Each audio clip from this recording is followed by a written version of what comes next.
Hello, welcome back to our regular Sunday history series looking at the history of the economic, political and trading relationships for the territories that we euphemistically call the Silk Roads. This is part 2 of our discussion of the civilizations that we call Ancient Egypt and Nubia.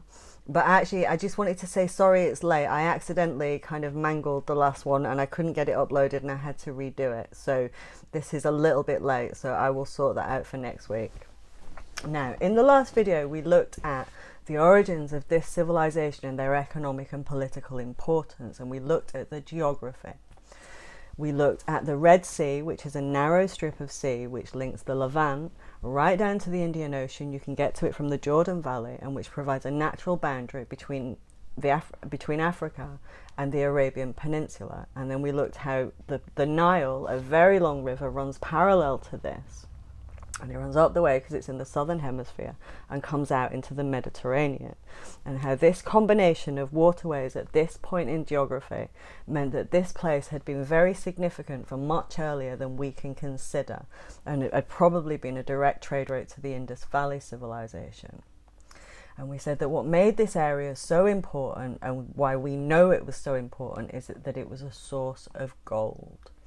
We discussed the word for Nubia having gold at its root, and that this had been very important for much older, that we couldn't even begin to date this civilization. It was so old.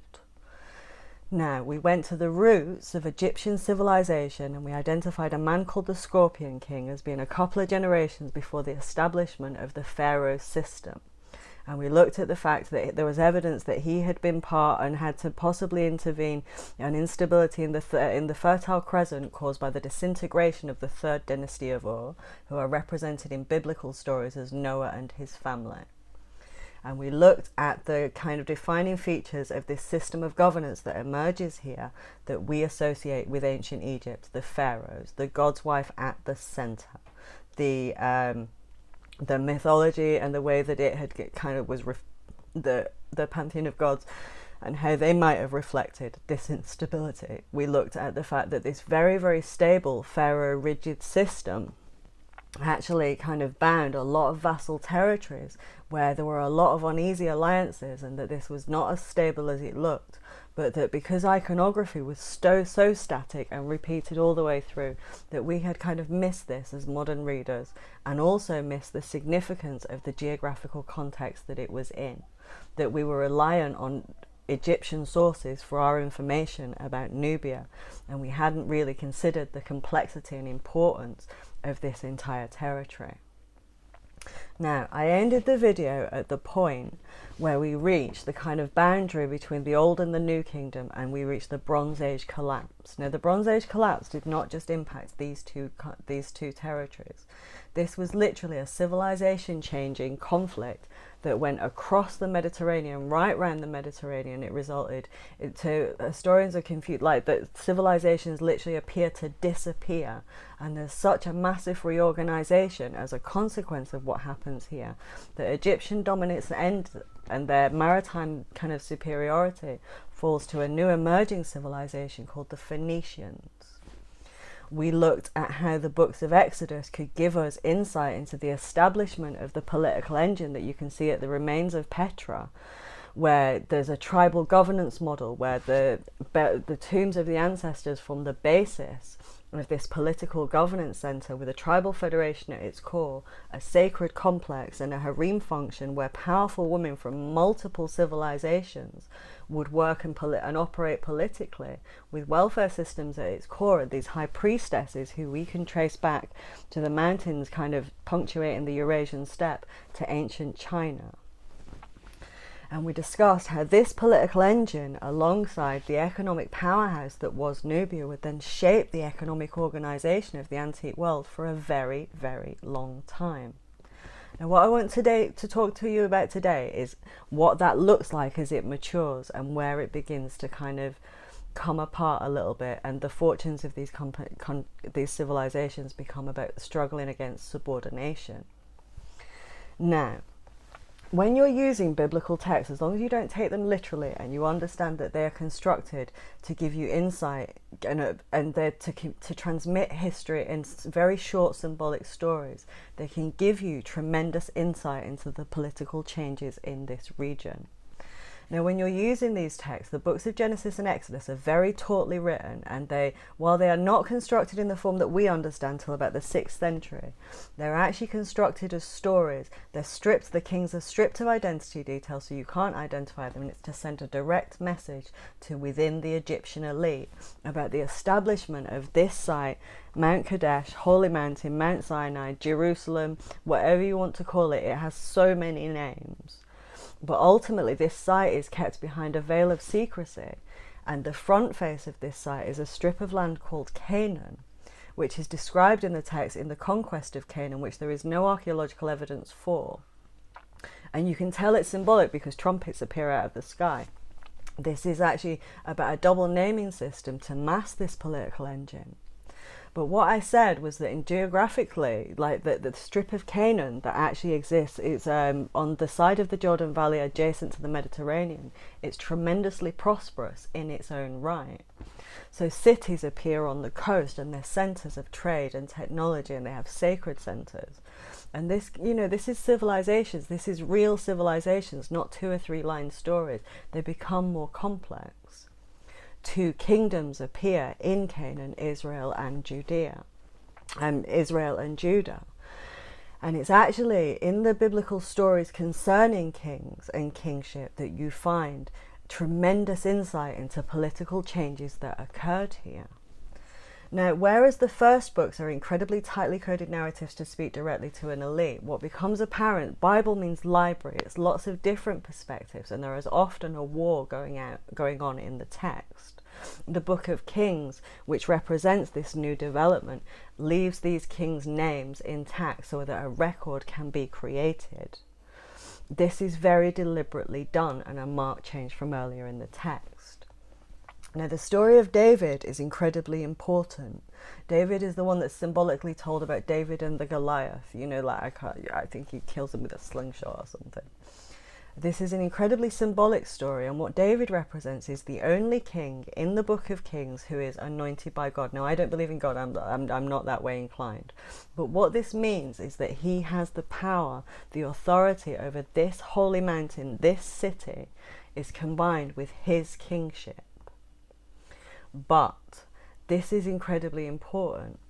The stories in the Bible then contain the details of his successors and kind of the successive generations that come from here. And it documents a disintegration of this political engine. So David, who by the way is the openly gay character in the Bible, who God approves of and the only king that God ever approved of, his son is a guy called Solomon in the Bible. And he is crowned by his mother. But this is about his dynastic succession from David. This is about dynastic authority in this strip of land that we call Canaan.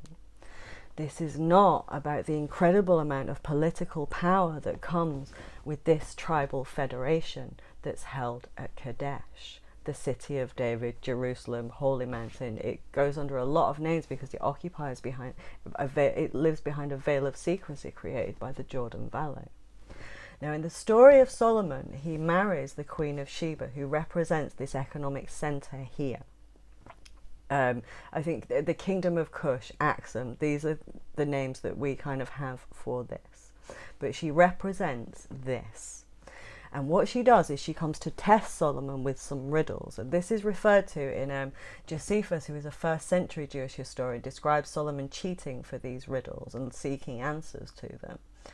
And what the biblical text accounts, and actually the Quranic text too, also is very, very well written around the stories of Solomon. It's in the parable of the Hutu bird. He actually fails this test that she is giving him. Now, what's happening here is she is assessing him as a leader for this political covenant, this holy covenant, because actually he needs that, but he loses it. Now, what's accounted in the biblical text is Solomon raping Sheba. And it's actually, she represents the Ark of the Covenant that leaves. You know, I don't know whether the Ark of the Covenant was an actual object, or whether, you know, I really don't, I have no opinion on that at all. But what's actually represented here is that the political covenant, the Holy Covenant, leaves the city of Kadesh at this point and goes back home. He is sent 666 talents of gold. He's represented in the text as having black smoke. He builds a temple using subordinated labor. This is a holy covenant that's about people freeing themselves from subordination. He is represented in the Josephus histories as trying to build alliance with cities that are famine-stricken to try and create the impression that he still has this holy covenant. But the text as it's written, that we get it today, shows that he clearly lost it, failed this test. He's given a ring, the ring of Solomon, to show him as a fool who talks to animals. And the story of the wisdom of Solomon is a story about a baby being threatened with being cut in half, and the mother of the baby wants to protect it. And that's how you know who she is. This is about a story about what Solomon has done to Sheba that's being told to a knowing audience. Biblical texts often do this. But what this indicates is that the political governance, this system that had like this kind of axiom, the kingdom of Cush, as a financial center, a gold-rich financial center, it now becomes a center of governance, a political center as well. It's at this point you see power shift to the city of Meroe, which is incredibly important and a powerhouse politically and economically, and pyramid building begins here to represent this. But because this is a civilization who exists behind a veil of secrecy, we don't have a huge amount that can tell us about this civilization. We don't have written documents because the Meroe script that emerges here is much like it's kind of the Sumerian problem in Mesopotamia when the same kind of thing happens. It doesn't have any relation to kind of the other branches of languages that go on here. So we can't decipher it in the way that we can. So we don't have access to the written records of these people. And we've been reliant on Egyptian kind of sources for information, and we've not been able to use biblical texts as historical sources because we've been taking them literally and looking around Canaan for things that are just not there. Now, the disintegration of this political engine, Kadesh, Mount Sin, whatever you want to call it, the one that's evidenced at Petra, this impacts many civilizations, and you have to understand that this is happening to understand many subsequent events, and it has very different impacts on Egypt to that's, you know, Aksum and Meroe become a political and an economic center, and this is the real beginning of a real golden era for them.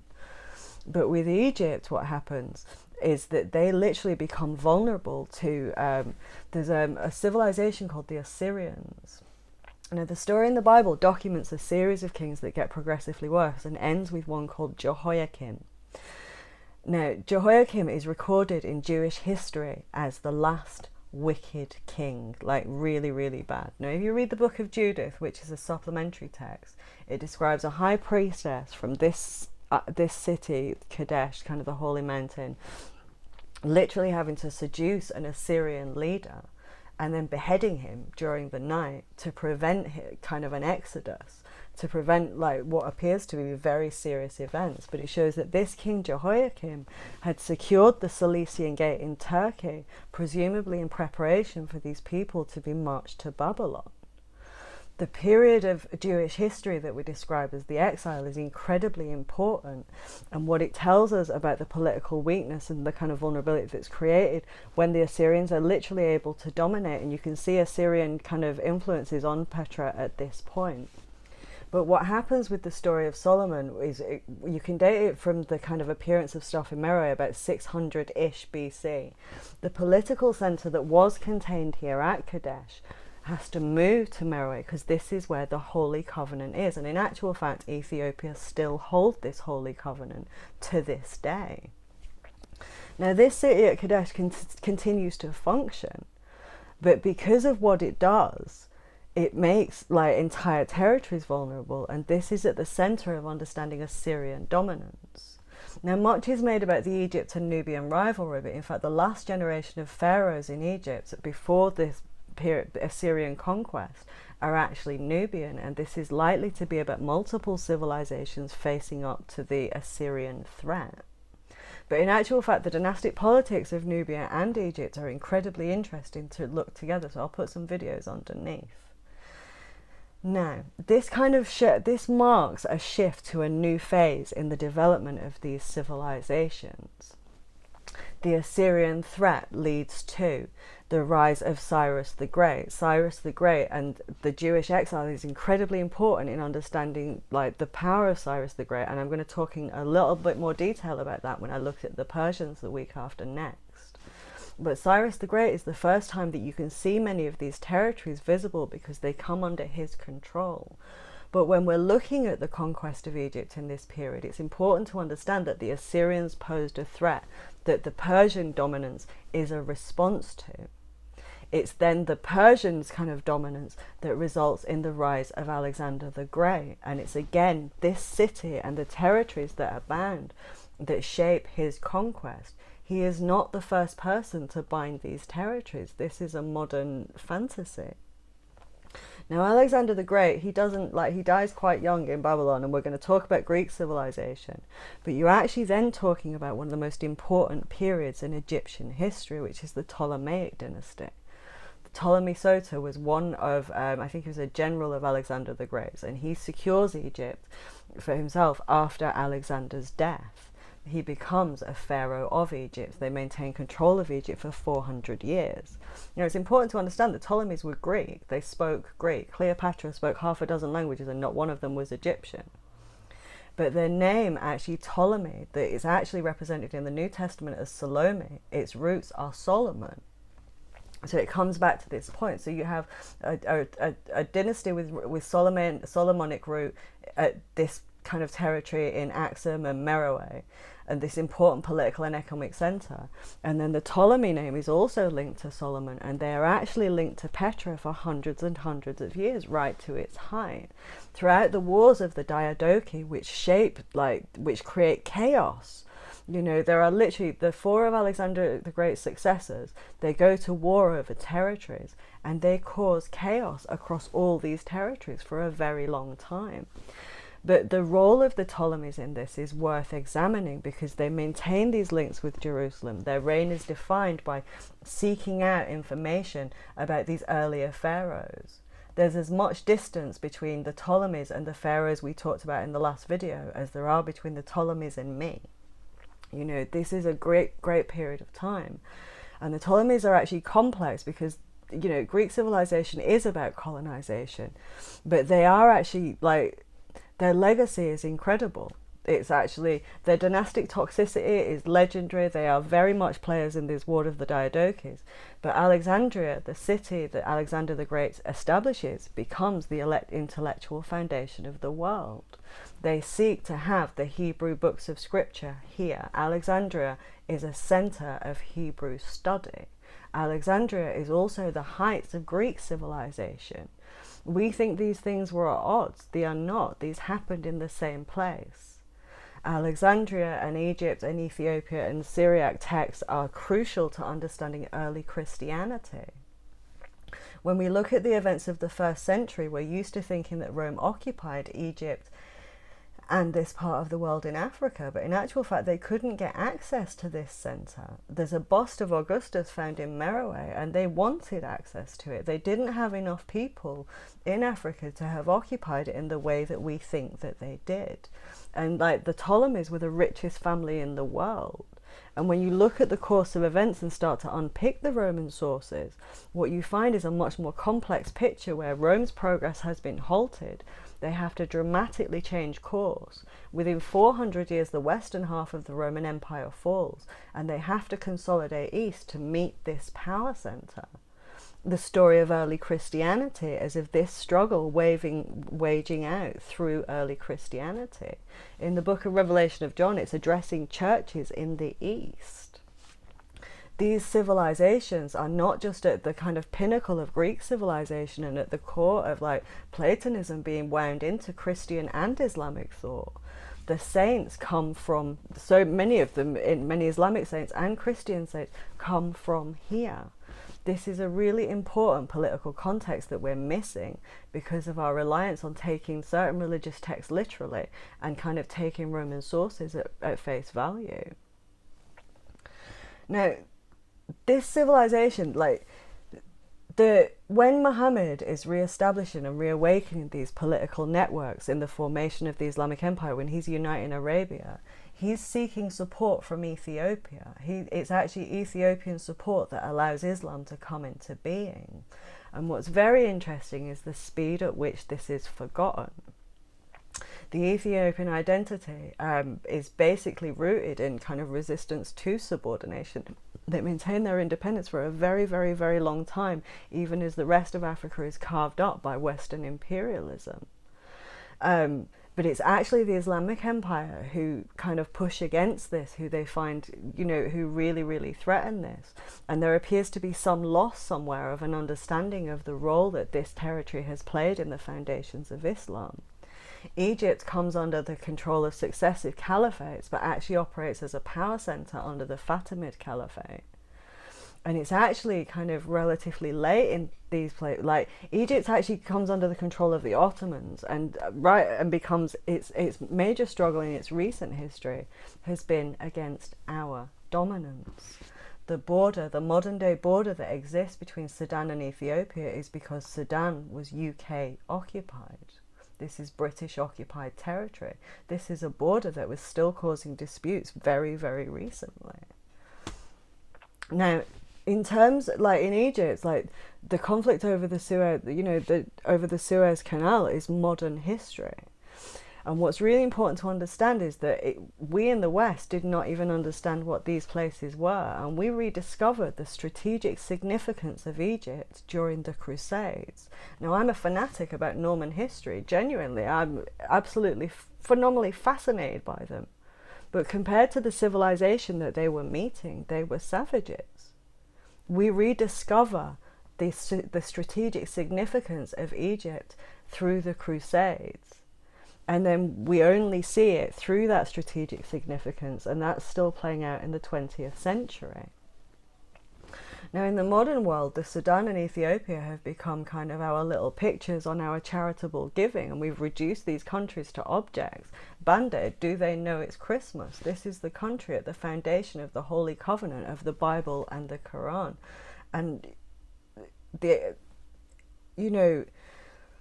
our aid has not been good. Our impact, one of the reasons we want a version of the Silk Roads where the divide between West and East kind of opens up, and this is a slow progression, but in actual fact what's represented in the period covered by the Ptolemies in Egypt is the divide between West and East having to come down as a response to the Roman Empire. And then Europe's slow learning about these territories coming through the impact of economic subordination, dominance, and in the 20th century an economics that came with a pattern of aid that's actually kind of really caused a great deal of harm while making a lot of celebrities a lot of money. Now, one of the problems we have is that the economic balance between West and East has been shifting, and it's territories like the Sudan who have become like a place where powers who don't want to have wars on their own doorstep can fight out power struggles. China have been an ally with Sudan, and China have been allies for a very, very long time, and this has caused Western criticism during periods like the Darfur genocide. But the last few years of these countries' history, these are the countries at the foundation of the economic and intellectual and sacred belief systems of the world. And we actually don't know this in the West because we can't see through the lens of our own whiteness, and we don't want to have a conversation about the Silk Roads that involves addressing what our contribution to the Silk Roads has been. Now, next week I'm going to come back and I'm going to talk about the territory that we call modern day Turkey, which has also been called Anatolia. I'm going to talk about civilizations like the Hittites, and I'm going to talk about Greek civilization at its very roots. But I'm actually going to finish off looking at Greece when I look at the rise of the Persians the week after. So next week I'll be looking at the Mycenaeans and the Minoans and their role in this kind of economic and political organization and the territories that we call modern day Turkey. And on Wednesday, I will be coming back to discuss the stability in the UK. I'll be tying up that stability series, looking at the future of the crown, now that it's looking like Queen Elizabeth is probably going to step down quite soon. And with all the constitutional crisis being whipped up around Meghan and Harry, I'm going to pay particular attention to a woman called Queen Charlotte, who's got lessons for today. My PayPal is underneath, my Patreon is underneath. I'm still using Patreon to talk to people, and I really quite like it. You can get me there, but you can also leave comments, and I'll leave comments open. Thank you very much for sticking with me today, and I will see you on Wednesday. And I'm sorry about the delay in the video. I'm technically inept.